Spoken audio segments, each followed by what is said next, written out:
Chris Cowlin, Spurs today, I think, need to win big for Ange to sort of keep his job for the rest of the season. I don't know. Would they pull the trigger, Chris? Oh, that's a good question. We've had so many managers over recent years. Seven managers in the dugout since Pochettino left in 2019. It's far too many. Spurs, it is a must-win game today. I've just got back from Germany. It was a must-win on Thursday. We got the job done. The players fell to their knees. They're absolutely exhausted. Ange Postecoglou needs help in the transfer window. We've had very little help in the January transfer window so far. That's another subject. But today is a must-win in the Premier League. The form hasn't been good enough this season. And if you'd have told me at the start of the season in January, Spurs would be sitting 15th, only 8 points away from the relegation zone, I would never have believed it. Chris, there's a lot of blame to go around at Spurs, in my opinion. You mentioned the fact that they haven't done anything in the transfer window yet. Is this Daniel Levy being Daniel Levy, leaving everything to the last minute so he can try and get deals done on the cheap, or is there something more sinister behind it? It's deeply frustrating. The fan base are deeply frustrated by the board in the way that we have done things. I think since Postecoglou has walked through the door in the transfer windows he has had, in the first one that he had last summer, it was a really good transfer window. We got business done early, which is great to see as Spurs fans because we tend to leave it late. But you've got to remember that Daniel Levy bought the football club for £22 million.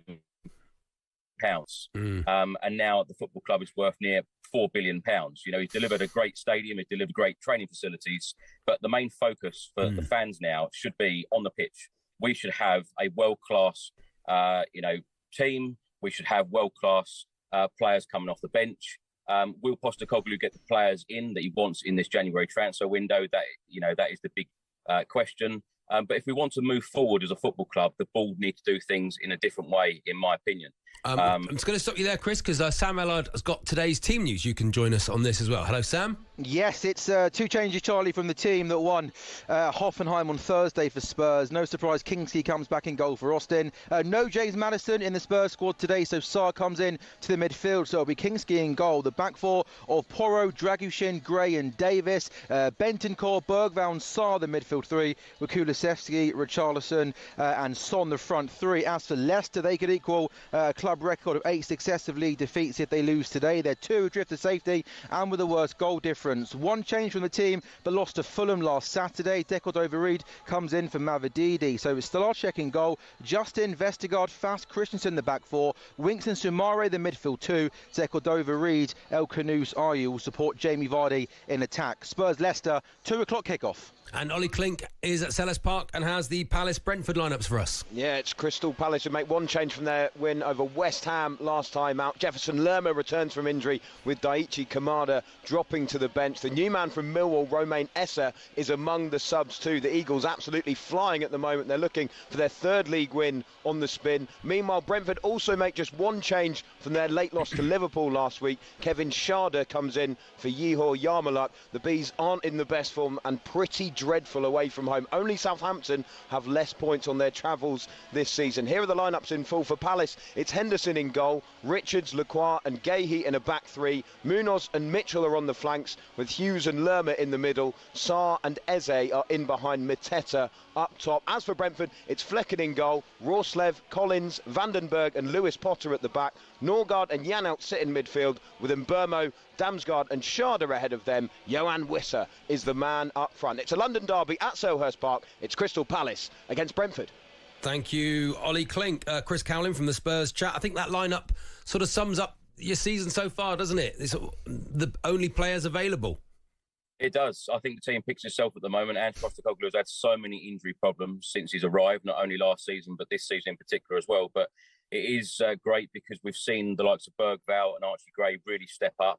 It's nice to see the players that have been given the opportunity really grabbing those opportunities. And, Lucas Bergvall has been superb. Archie Gray has played in virtually every position across the park this season. And he's can't wait to see him in his actual one, but Chris. This team, absolutely. But this team, this lineup today, Leicester City going into this game have lost 7 on the spin. This team today for Spurs has more than enough quality in it to get the job done. I expect a lot of goals. Perhaps we'll concede a few, but I think we'll score quite a few as well. So it should be an entertaining game. Chris, Tottenham have this reputation of being a bit of a sort of like the Priory for teams who are struggling, or the Dr. Tottenham description. I presume that rankles with you, or do you go, yeah, that's fair enough, and just take it on the chin? Yeah, there's 2 terms I absolutely hate, and that's Spursy and Dr. Tottenham. I don't want to be in any Dr. Tottenham today, no Spursiness today. We've got to get the job done. But as Ange Postecoglou said the other day in the press conference, there is a lot to play for. Yes, our league position is very poor. Yes, some of the performances this season have been poor, but we are still in the 3 cup competitions, the Europa League, the Carabao Cup and the FA Cup. And I think that it is a huge week for Spurs. The week after next, when we play Liverpool in the Carabao Cup semi-final second leg, and the Aston Villa game in the FA Cup, a huge week. But I do get the frustration, with all of the injuries. And, Ange is crying out for players. So we've got a lot of work to do in the remaining 8 days of this window. Chris, you seem fairly positive when you're talking about Ange. I'm kind of Ange-bivalent. I'm happy for him to be given a crack and let him stay in charge for the foreseeable. Max is hugely enthusiastic about him. Am I right in saying you sound like you don't want to see him leave? Positive, negative, I call it realistic. I think that you've got to be realistic about our aims, our ambitions. I want to see the board show more, enthusiasm and more ambition in these transfer windows, and actually back a manager to the full, because, as I've mentioned, everything off the pitch is absolutely superb. On the pitch, we want to see real quality in terms of transfers come in.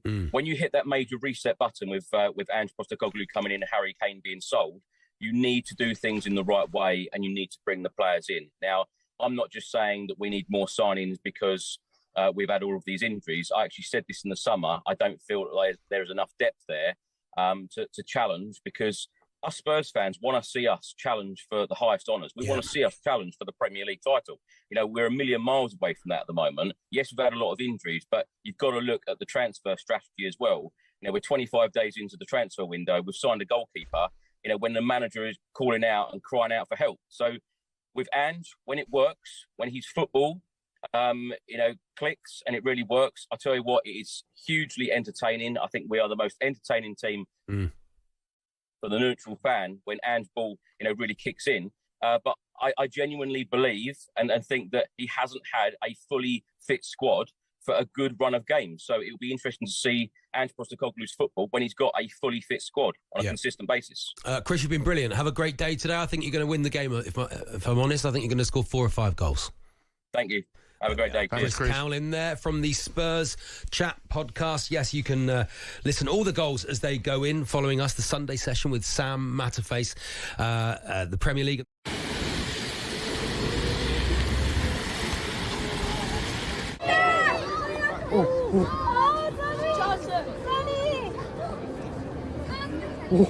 소름 돋. 오.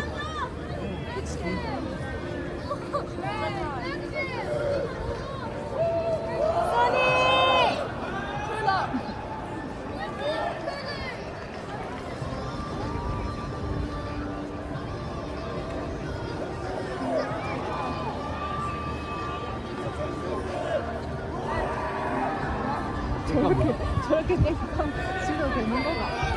아, 나 한번 찍어봐. 예? 됐어? 양민혁 선수한테 사인 양민혁 선수 사인.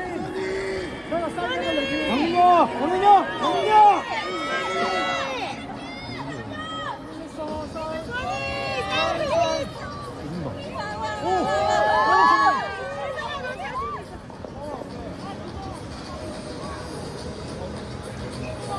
잘 잡아.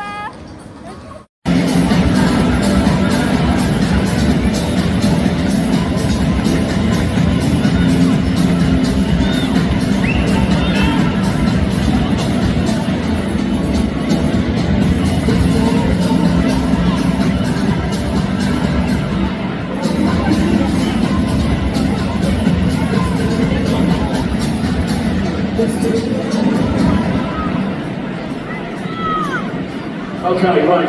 Get the clock up, please. We're counting down. So 58 seconds. We should be doing through this time. You're raising up.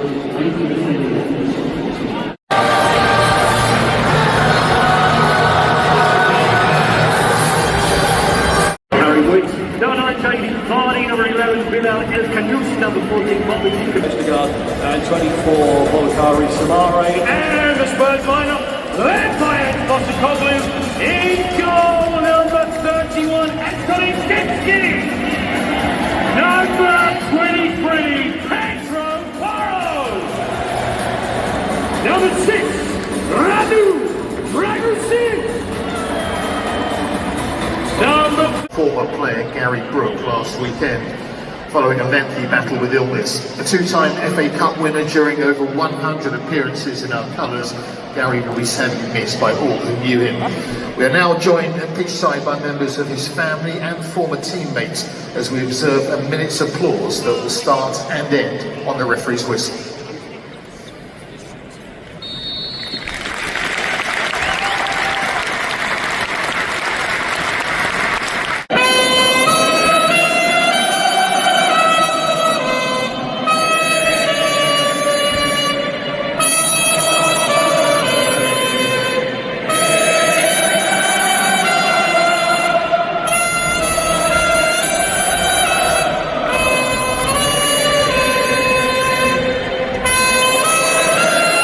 Spurs line-up this afternoon in goal, number 31, Anthony Kinski, number 23, Pedro Porro, number 6, Radu Dragusin, number 33, Ben Davis, number 14, Archie Gray, number 30, Rodrigo Bentancur, number 15, Lucas Bergman, number 29, Pape Matar, number 21, Dan Kulusevski, number 9, Richarlison, number 7, Heung-min Son. And Spurs substitutes this afternoon, number 40, Brandon Austin, number 3, Sergio Reguilon, number 8, Yves Bissouma, number 18, Yang Min-hyuk, number 42, Will Lecture, number 47, Michael Moore, number 63, Damilola Ajayi, and number 64, Callum Olasasi.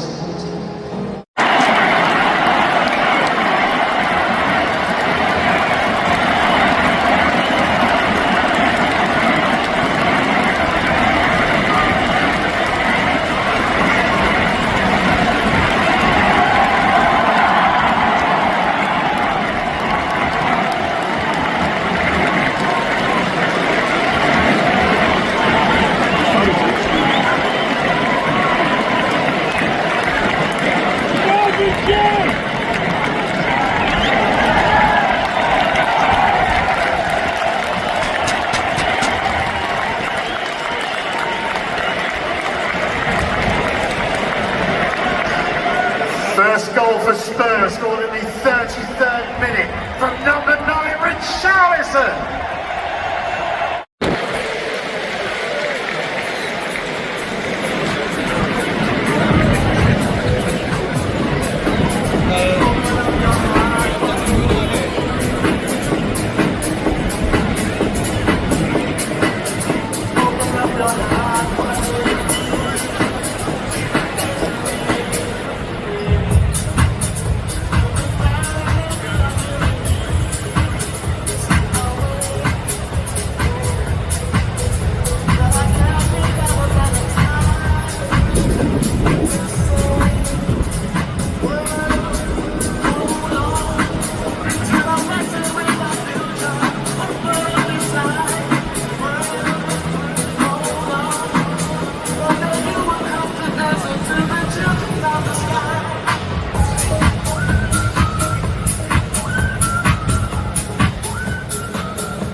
So it's half time. Spurs lead 1-0 through Richarlison's goal. Got Grant with me. Grant, what do you make of that? I'm comfortable, satisfied that we've gone 1-0 up. Am I apprehensive? Of course I am. Have Leicester got a goal in them all day long? So would I be surprised if this finished 1-1? No. Apprehensive, but grateful for the half-time win. Scoreline. Some of these players do look exhausted, though, don't they? Even very early on. They look very exhausted, but as we all know, there's no one on the bench that you can bring on today that will perhaps improve the team. They're on their legs. We've known about this for months. We knew about it back in November, December. We've had time to plan for it. It appears that we haven't planned for it. Levy's, getting a little bit of stick today, rightly so. He brought it upon himself. It's where we are at this moment in time. How many players do you see Spurs bringing in from now until the deadline, 3rd of February, 11 p.m?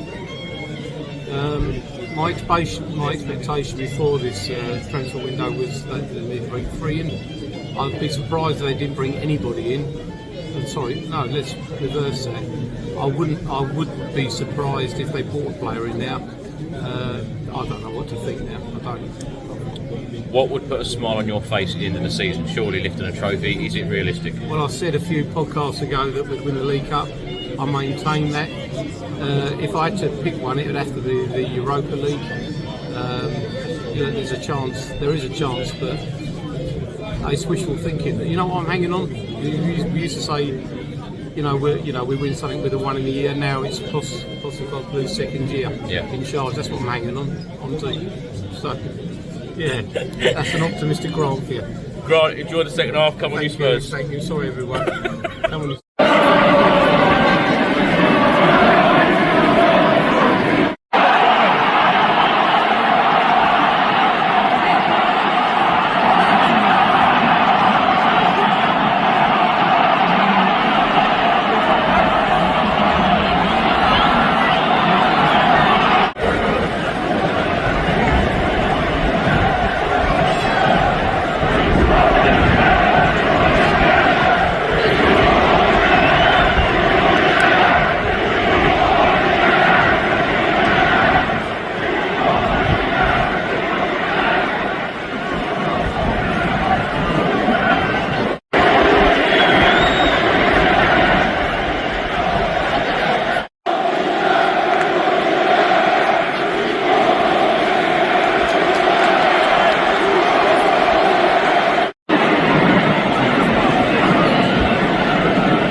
Liz? Hi, Ange. What happened today? Do you think it was maybe a roll too far for the players that looked pretty out of the Yeah, look, I think for the most part we control the game pretty well. I mean, we certainly created enough opportunities to win the game. Obviously, we had that 5-minute spell after half time where, you know, we got punished. But either side of that, there was enough there for us to win the game. But, you know, the players are giving everything. And you know, from my perspective, I just can't get away from the fact that, you know, this group of players are trying as hard as they possibly can to turn our fortunes around.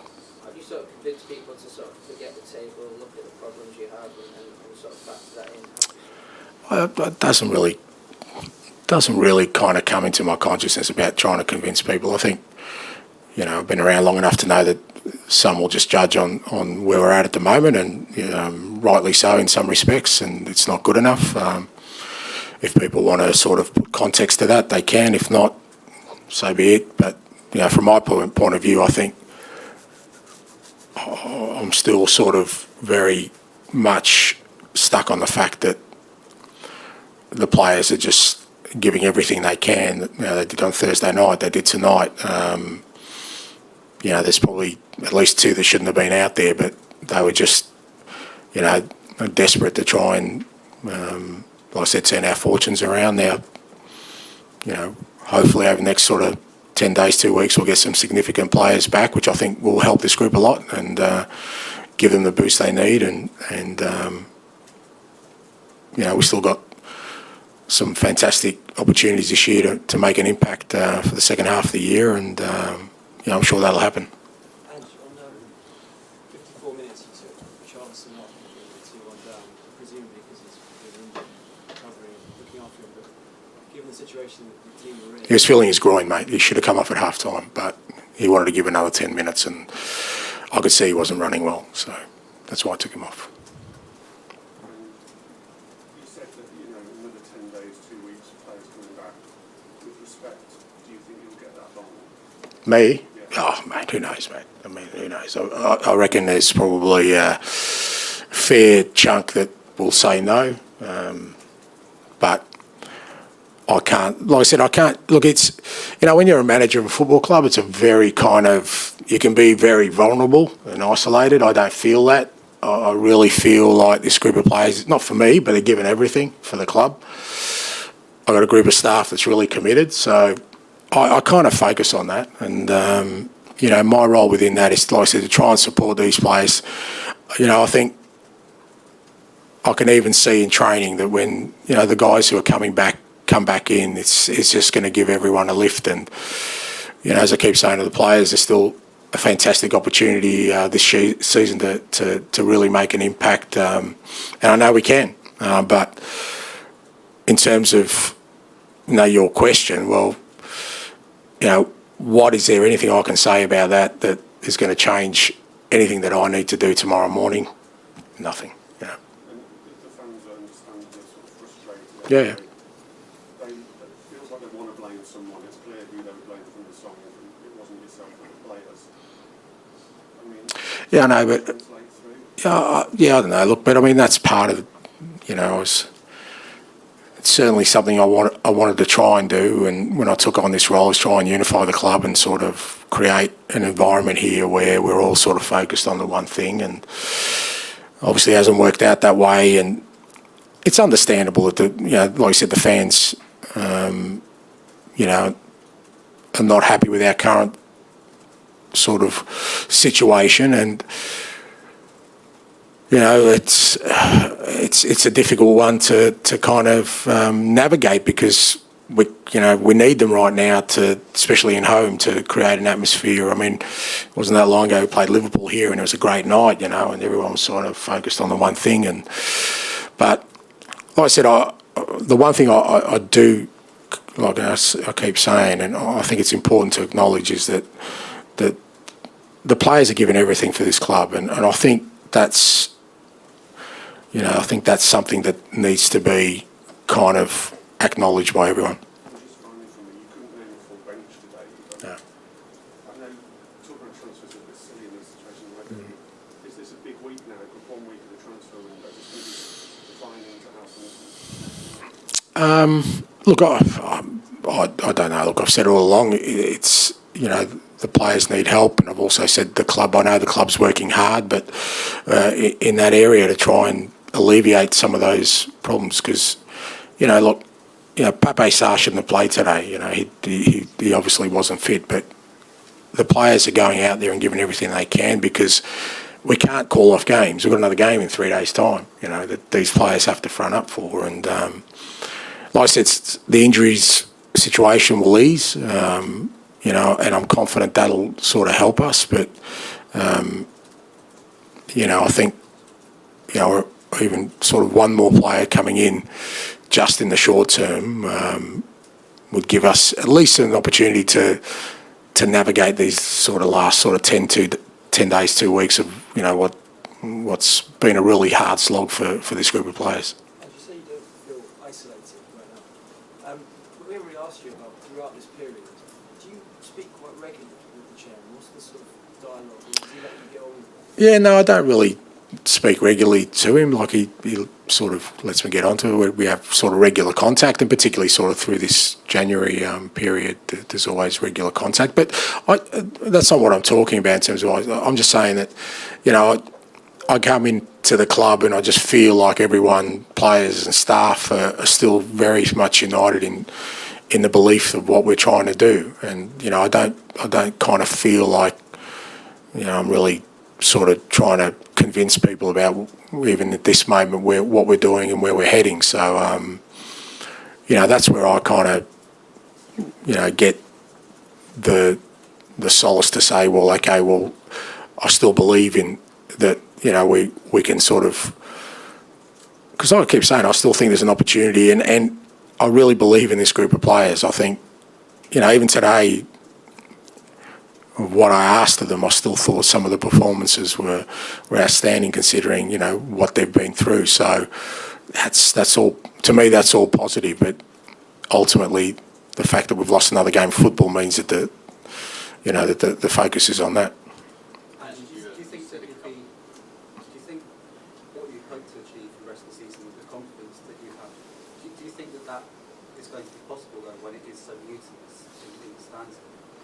Well, I mean, in some respects, that's in our hands, because, as I said, we're, in at least 2 competitions, we're in good shape to make an impact. So, in many respects, like I said, I think that, I think you can turn that around pretty quickly with, some positive results at the right time. George, last one, please.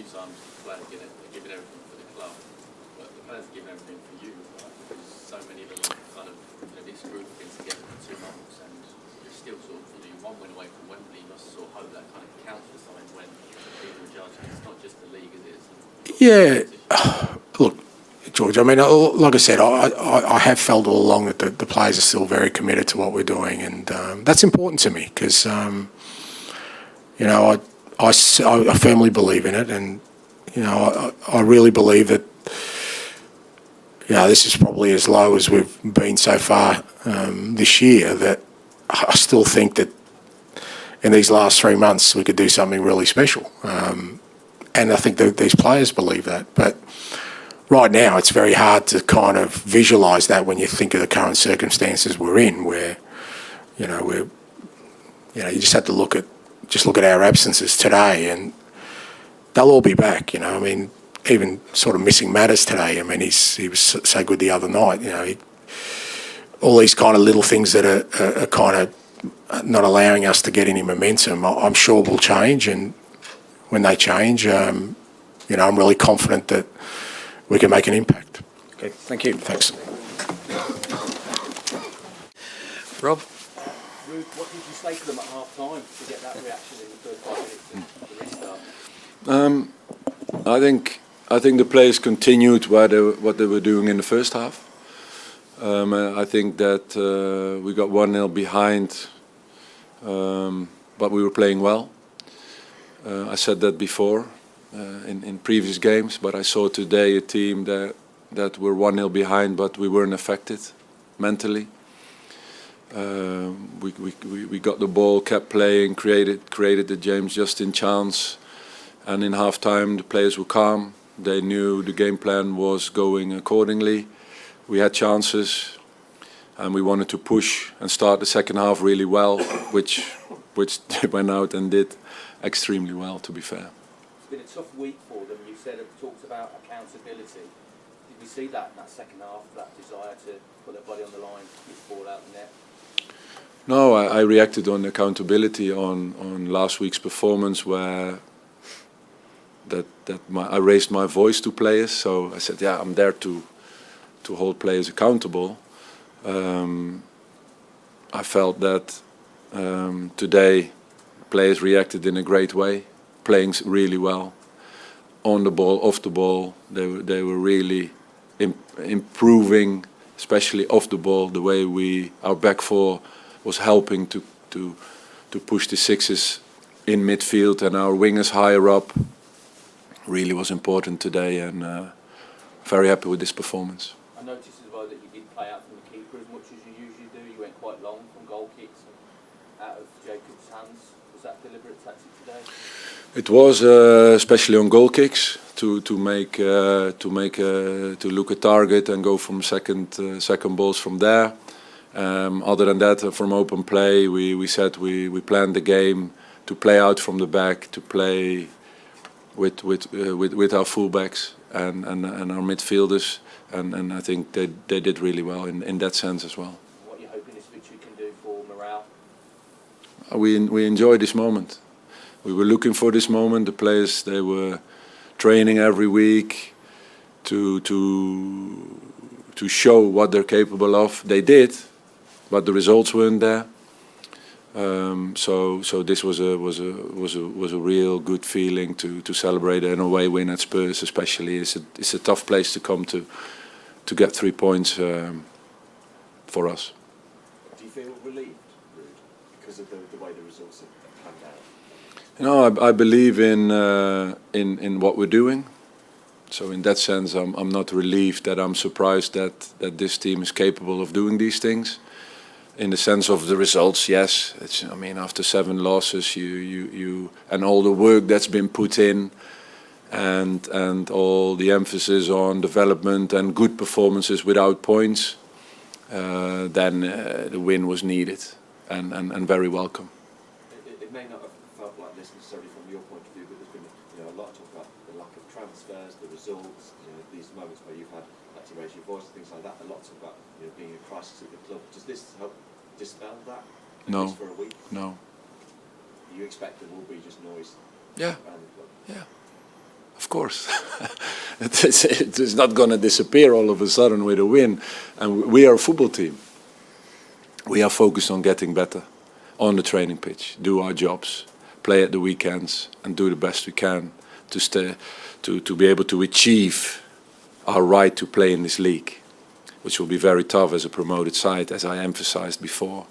So we're totally not putting any energy in all the noise around us, other than getting better as a team.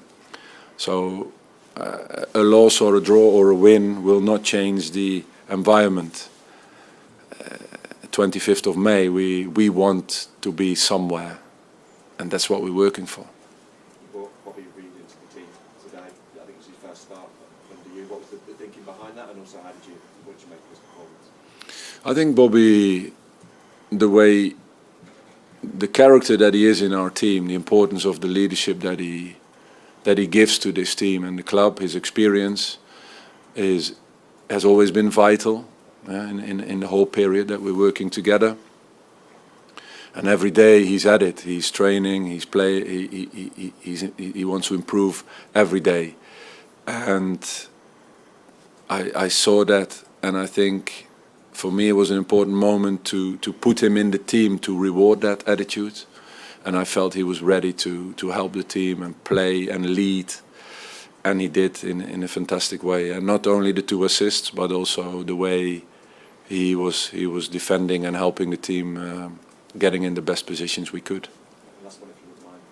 Hamza Chowdhury in the squad today. You think he might be leaving the club? Is that something you can? I think he might be as well.